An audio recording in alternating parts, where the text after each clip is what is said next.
Mga kwentong pambata ng mga Ingles. Ang Palakang Prinsipe. Noong panahong madalas matupad ang mga pangarap, may isang haring namumuhay kasama ang kanyang anak. Sa kagandahan ng kanyang itsura at kalooban, binibigay sa kanya ng hari ang anumang hinihiling niya. Papa, nagsasawa na ako sa aking mga laruan. Gusto ko naman po ng ibang malalaro. Oo, anak ko. Dahil mahal kita, ibibigay ko sa iyo ang pinakatago-tago kong pamana na binigay pa sa akin ng iyong lolo noong bata pa ako. Binuksan ng hari ang kanyang gintong kaha at kinuha ang isang ginintoang bola. Wow! Kunin mo ito. Kumikinang yan na kasing liwanag ng araw sa langit at napakahalaga nito sa akin. Wag na wag mo itong iwawala. Salamat, Papa! Ikaw ang pinakamabait na papa sa buong mundo! At masayang naglaro ang prinsesa sa hardin. Sinusundan niya ang gintong bola saan man ito gumulong. Bigla na lamang, may dumating na palaka. Ew! Umalis ka nga! Nakakadiring palaka! Nakita kita sa hardin at nabighani ako sa taglay mong ganda. Kokak, maaari ba kitang maging kaibigan at kalaro? Ayoko nga! Mukha yatang nahihibang ka na. Hindi ako makikipaglaro sa nakakadiring palakang tulad mo. Ako yata ang pinakamagandang babae sa buong mundo. At bakit naman ako makikipaglaro sa isang pangit na katulad mo? Kaya kong tumalon, kokak. Kaya kong lumukso. Kaya ko ring lumangoy para kunin yung bola sa tubig. Ako ang pinakabagay na maging kalaro. Kung ikaw rin lang, mag-isa na lang akong maglalaro. Galit na bumalik ang prinsesa sa palasyo para lumayo sa nakakadiring palaka. Kinabukasan, nilaro niya muli ang gintong bola sa hardin. Umupo siya sa ilalim ng isang malaking puno na malapit sa isang balon. Ang tahimik naman sa lugar na to. Hindi na siguro ako makikita ng palaka dito. Kaya nilaro niya muli ang gintong bola. Hinagis niya ito at sinalong muli. Habang naglalaro, nasikatan ng araw ang gintong bola at nasilaw ang prinsesa. Kaya sa halip na masalo ang bola sa kanyang kamay, nabitawan niya ito hanggang gumulong ito sa lupa at tuluyang nahulog sa balon. Naku po! Ang gintong bola! Diyos ko! Ang lalim naman nito! Ni hindi ko matanaw kung nasan yung bola sa lalim ng balon. Umiyak siya na tila walang makakapagpatahan sa kanya. At sa gitna ng kanyang pag-iyak, may narinig siyang boses. Anong nangyari, mahal na prinsesa? Nadudurog ang puso ko sa iyong pagluha. Kokak. Tinignan niya kung saan nanggaling ang boses. Ah! Ikaw ba yan, Ginoong Palaka? Umiiyak ako kasi nahulog yung ginintoang bola sa malalim na balon. Ganun ba? Kokak, tutulungan sana kita. Pero anong ibibigay mong kapalit kung ibalik ko ang gintong bola sa'yo, Kokak? Oo, kahit anong gusto mo, kaibigan. Ang mga damit ko, mga perlas at alahas, pati tong koronang suot ko. Walang silbi sa akin ang iyong damit, perlas at alahas at maging ang korona mo.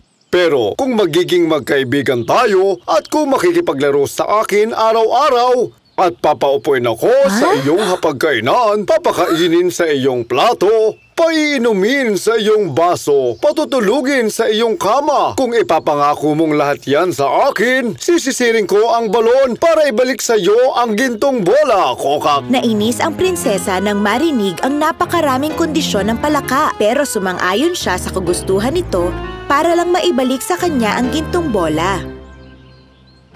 Oo naman! Ipapangako ko lahat yan! Lahat ng gusto mo! Kunin mo lang tong gintong bola!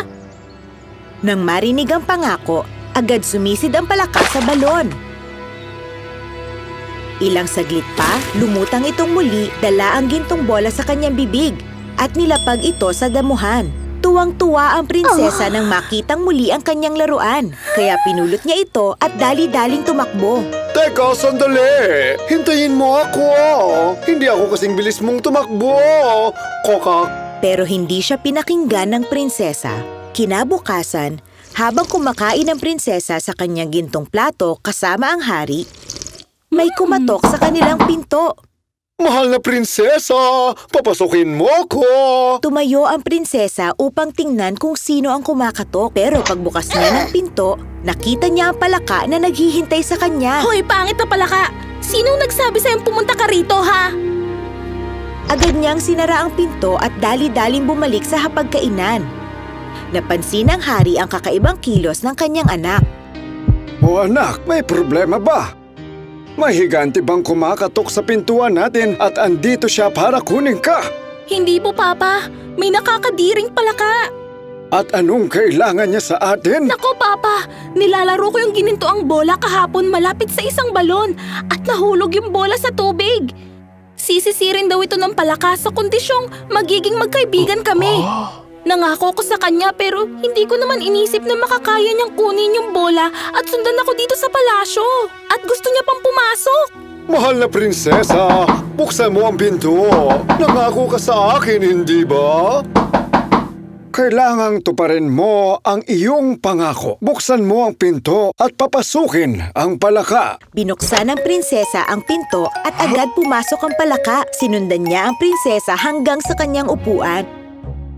Salamat, mahal na prinsesa. Buhatin mo ako para magkatabi tayo. Nainis ang prinsesa sa palaka, ngunit nang makitang nakatingin ang kanyang papa, sumunod na lamang siya. Ayan, sa wakas, magkakasabay na tayong kumain.